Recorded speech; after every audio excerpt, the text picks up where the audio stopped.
મિત્રો, આજે આપણે વાત કરવાના છીએ ગુજરાત ગૌણ સેવા પસંદગી મંડળ દ્વારા junior clerk, head clerk, senior clerk તે ઉપરાંત વિવિધ અલગ અલગ જગ્યા ઉપર ભરતી છે એ બહાર પાડવામાં આવેલી છે. તો એમના ઓનલાઈન અરજી ફોર્મ કેવી રીતે ભરવા તેના વિશે આ વિડીયોની અંદર તમને સંપૂર્ણ માહિતી આપવાની છે. મિત્રો, ફોર્મ ભરવાની છેલ્લી તારીખ 31/1/2024 છે. તો એ પહેલાં જે વિદ્યાર્થીઓને ફોર્મ ભરવાના હોય તેઓ વહેલી તકે ભરી દે. તો ચાલો શરૂ કરીએ. મિત્રો, સૌપ્રથમ તમારે ઓજસની વેબસાઇટ છે ઓપન કરી લેવાની છે. અહીંયા એક ઓનલાઈન એપ્લિકેશનનો ઓપ્શન તમને જોવા મળશે. એમાં એપ્લાય એ ઓપ્શન ઉપર તમારે ક્લિક કરવાનું છે. અહીં તમને નીચે બે ભરતી જોવા મળશે. એક તો છે GPHC અને બીજી છે GSSB ગુજરાત ગૌણ સેવા પસંદગી મંડળ. તો આપણે એને સિલેક્ટ કરવાની છે. અહીં તમે જોઈ શકો છો એક તો રિસર્ચ આસિસ્ટન્ટ અને સ્ટેટિસ્ટિકલ આસિસ્ટન્ટની ભરતી છે. મિત્રો, આના વિશે આપણે ફોર્મનો વિડીયો છે એ પહેલાં જ બનાવેલો છે. એની પણ લિંક હું તમને ડિસ્ક્રિપ્શનમાં આપી દઉં છું. એ જોઈ અને તમારે એમાં ફોર્મ ભરવાનું હોય તો એમાં ભરી શકો છો. આપણે વાત કરીશું Gujarat subordinate service class 3 group A અને બીની જે કમ્બાઇન્ડ એક્ઝામ છે એના વિશે. તો અહીં મિત્રો તમને એપ્લાયનું ઓપ્શન જોવા મળશે. એની સામે તમે ડિટેલ જોઈ શકો છો. જો તમારે વધુ માહિતી મેળવવી હોય તો મિત્રો અહીં આગળ તમે ક્લિક કરી અને PDF ડાઉનલોડ કરી શકો છો. આપણે એપ્લાયના ઓપ્શન ઉપર ક્લિક કરીશું. અહીં મિત્રો તમે જોઈ શકો છો 26,000થી લઈ અને 49,600 5 વર્ષ માટે ફિક્સ પગાર છે એ તમને મળવાપાત્ર રહેશે. મિત્રો, અલગ અલગ પોસ્ટ માટે અલગ અલગ સેલરી છે એ તમને મળી શકે છે. અહીંયા એપ્લાય નાવનો ઓપ્શન છે એના ઉપર તમારે ક્લિક કરી દેવાનું છે. હવે મિત્રો, જો તમે પહેલે જ ઓજસની વેબસાઇટ ઉપર ક્યારે પણ રજિસ્ટ્રેશન કરાવેલું હશે તો અહીંયા તમને એક રજિસ્ટ્રેશન નંબર મળેલો હશે એ તમારે લખવાનો રહેશે. તમારી જન્મ તારીખ લખી અને તમે એપ્લાય વિથ OTR કરશો એટલે મિત્રો તમને છે એ ફોર્મ છે એ ઓટોમેટિક ભરાઈ અને આવી જશે. તમારે માત્ર ડિટેલ છે એ ગ્રેજ્યુએશનની નાખવાની રહેશે અને અમુક ખોટી વિગતો છે એને સિલેક્ટ કરવાની રહેશે. પરંતુ જે લોકોએ રજિસ્ટ્રેશન નથી કરેલું તો એ મિત્રો અહીંથી ન્યૂ રજિસ્ટ્રેશન કરાવી શકે છે. અને એ પણ ન કરવું હોય તો તમારે મિત્રો અહીંયા કણે ફોર્મ જ ભરવું હોય સીધું તો સ્કીપનું બટન છે એના ઉપર તમારે ક્લિક કરી દેવાનું છે. મોટાભાગના વિદ્યાર્થીઓએ રજિસ્ટ્રેશન નથી કરાવેલું હતું તો મિત્રો સ્કીપ ઉપર ક્લિક છે એ કરી દેવાનું રહેશે. એટલે આ પ્રકારે ફોર્મ છે એ ઓપન થઈ જશે. મિત્રો, તમામ ભરતી માટે તમારે એક જ ફોર્મ ભરવાનું રહેશે. તો અહીંથી તમારે ટાઇટલ સિલેક્ટ કરવાનું છે. ત્યાર પછી તમારી જે સરનેમ છે એ લખવાની છે. ત્યાર પછી ફાધર નેમ છે તમારું ફર્સ્ટ નેમ છે એ લખવાનું છે. ત્યાર પછી પિતાનું નામ અહીંયા આવશે. જે પરિણીત મહિલા હોય તો એમને પોતાના પતિનું નામ અહીંયા આગળ લખી દેવાનું છે. ત્યાર પછી માતાનું નામ અહીંયા આવશે. અહીં મિત્રો તમારે જેન્ડર છે સિલેક્ટ કરવાનું છે. મેલ કે ફિમેલ જે પણ હોય એ તમે અહીંયા આગળ રીચ સિલેક્ટ પણ કરી લેજો. તમારે જન્મ તારીખ આ ખાનામાં લખવાની છે. જો મેરિડ હોય તો એ સિલેક્ટ કરવું, અનમેરિડ હોય તો એ સિલેક્ટ કરી લેવાનું છે. અહીંથી અલગ અલગ કેટેગરી તમને જે પણ લાગુ પડતી હોય એ તમારે સિલેક્ટ કરી લેવાની રહેશે. મિત્રો, આપણે SCBCને સિલેક્ટ કરીશું. જેવું તમે SCBC સિલેક્ટ કરશો એટલે મિત્રો અહીં તમે જોઈ શકો છો કે કાસ્ટ સર્ટિફિકેટ એટલે કે જાતિ પ્રમાણપત્રનો નંબર છે એ તમારે નાખવાનો હોય છે. કઈ તારીખે તમે કઢવેલ છે એ લખવાનું રહેશે. ત્યાર પછી અહીંયા આગળ કયા રાજ્યમાંથીને તમને આપવામાં આવેલું છે તો એ રાજ્ય તમારે સિલેક્ટ કરવાનું રહેશે. ત્યાર પછી એમને નોન ક્રિમિલિયર સર્ટિફિકેટ પણ મળે છે તો એનો નંબર અહીંયા આગળ લખવાનો છે. ત્યાર પછી મિત્રો નોન ક્રિમિલિયર સર્ટિફિકેટ કઈ તારીખે કાઢેલું છે અને કોના દ્વારા કાઢવામાં આવેલું છે તો એ હોદ્દો તમે અહીંથી સિલેક્ટ કરી લેજો. ત્યાર પછી મિત્રો અરજદારનું એટલે કે ઉમેદવારનું જે એડ્રેસ છે એ લખવાનું છે. અહીંયા આગળ તમે હાલમાં જે પણ એડ્રેસ ઉપર રહેતા હો એ અહીંયા લખવાનું છે. સ્ટેટ, ત્યાર પછી તમારો જિલ્લો, તાલુકો, પિનકોડ નંબર, મોબાઈલ નંબર અને ફરી પાછો તમારે મોબાઈલ નંબર કન્ફર્મ કરી દેવાનો છે. અહીંયા આગળ મિત્રો નેશનાલિટી તમે જોઈ શકો છો ઇન્ડિયન તમને જોવા મળશે. ત્યાર પછી પરમેનન્ટ એડ્રેસ અને પ્રેઝન્ટ એડ્રેસ બંને સેમ જ હોય તો અહીંથી કોપી કરી અને તમે અહીંયા લખી શકો છો. જો અલગ અલગ હોય તો એ રીતે તમારે લખવાનું થશે. અહીંયા તમારું ઈમેલ આઈડી આપવાનું છે. એ જ ઈમેલ આઈડી ફરી તમારે આ ખાનામાં લખી દેવાનું રહેશે. ત્યાર પછી મિત્રો અન્ય માહિતીની અંદર જો તમે રમતગમતમાં ભાગ લીધેલો હોય, તમારી પાસે સર્ટિફિકેટ હોય તો તમે યસ સિલેક્ટ કરી અહીંયા આગળ તમામ ડિટેલ ભરી શકો છો અને ન હોય તો નો ઉપર ક્લિક કરી દેવાનું છે. મિત્રો, જો તમે ફિઝિકલ હેન્ડીકેપ હોય આમાંથી જે પણ તમને લાગુ પડતું હોય એમાં તમારે ટિક માર્ક કરી દેવાનું છે અને ન લાગુ પડે તો નોટ એપ્લિકેબલના ઓપ્શન ઉપર ક્લિક કરી દેવાનું રહેશે.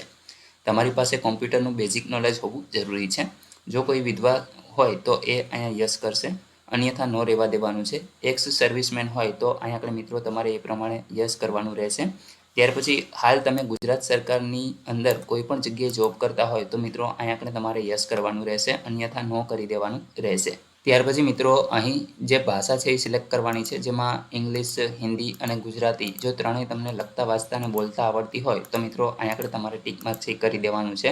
જો ઇંગ્લિશ બોલતા ન આવડે તો અહીંથી તમે ટિક માર્ક હટાવી દેશો. તો એ પ્રકારે તમારે સિલેક્ટ કરવાનું રહેશે. ત્યાર પછી મિત્રો તમારે શૈક્ષણિક લાયકાત છે એની વિગત આપવાની છે. અહીં આગળ જો તમારે પર્સન્ટાઇલ હોય તો એને ઇક્વેલન્ટ પર્સન્ટેજ છે એ તમારે યુનિવર્સિટી જે તે હોય એના નિયમ પ્રમાણે રૂપાંતર કરવાનું રહેશે. અહીંથી મિત્રો એજ્યુકેશન ડિટેલમાં એની ગ્રેજ્યુએટ એટલે કે કોઈ પણ ગ્રેજ્યુએટ વ્યક્તિ છે એ આ ફોર્મ ભરી શકે છે. તો અહીંયા તમારે ગ્રેજ્યુએટ સિલેક્ટ કરવાનું છે. અહીંયા આગળ મિત્રો પર્સન્ટેજ નાખવાના છે. ક્લાસ છે એ તમારે અહીંથી સિલેક્ટ કરવાનો છે. ત્યાર પછી બોર્ડ જે પણ હોય એ યુનિવર્સિટી હોય એ તમે સિલેક્ટ કરી શકો છો. ત્યાર પછી કયા વર્ષે પાસ કર્યું છે, એ કેટલી ટ્રાય છે અને છેલ્લી એ ટ્રાયલની જે માર્કશીટ હોય એના સીટ નંબર તમારે લખી દેવાના રહેશે. હવે મિત્રો આ ફોર્મની અંદર તમે જોશો તો અહીંયા પરીક્ષા ગ્રુપ પસંદ કરવાનું. અત્યાર સુધી આ ઓપ્શન છે એ તમને જોવા નહોતો મળતો. તો અહીં તમે ક્લિક કરશો એટલે મિત્રો તમારે ગ્રુપ એની અંદર પરીક્ષા દેવી છે, ગ્રુપ બીમાં કે પછી બંને. તો મિત્રો હું તમને સજેસ્ટ કરું છું કે તમે છે એ આ બંને સિલેક્ટ કરી લેજો. કારણ કે મિત્રો આના પછી જે મુખ્ય પરીક્ષા આવશે એમાં પણ ફરી પાછું ફોર્મ ભરાશે. તો ત્યારે પણ તમને એક ઓપ્શન મળશે કે તમારે કઈ જે ગ્રુપ છે એમાં જવું છે કે બીમાં. તો ત્યારે તમે છે એ ફાઇનલી ડિસિઝન લઈ શકો છો. ત્યાર પછી બાહેંધરી છે એમાં તમારે મિત્રો યસ કરી દેવાનું છે અને સેવ કરી દેવાનું રહેશે. મિત્રો જેવું તમે સેવ કરશો એટલે અહીં તમને અરજી નંબર છે એ આપવામાં આવશે. આ અરજી નંબરને તમારે ક્યાંક લખી લેવો અથવા તો તમે આની કોપી કરી લેજો.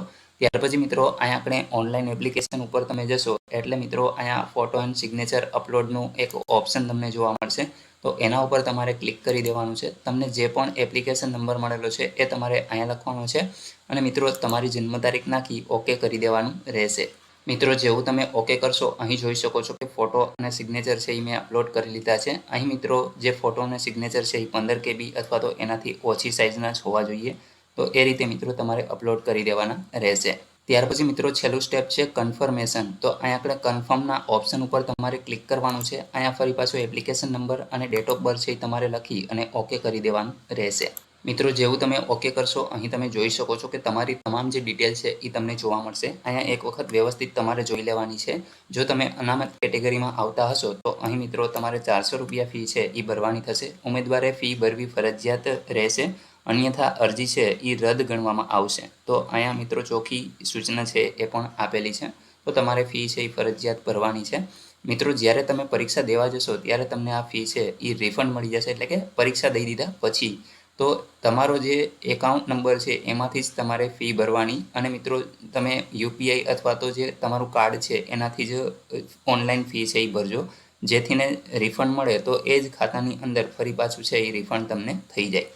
અન્યથા તમે સાયબર કાફે ફોર્મ ભરાવો અને જો એના જે એકાઉન્ટમાંથી તમે પૈસા કપાવશો તો મિત્રો તમને એ ફી રિફંડ નહીં મળે, કારણ કે એના ખાતાની અંદર ફરી પાછી જમા થઈ શકે છે. તો એ ન થાય એટલા માટે તમે તમારું ડેબિટ કાર્ડ અથવા તો ક્રેડિટ કાર્ડ જે પણ હોય એનો યુઝ કરજો.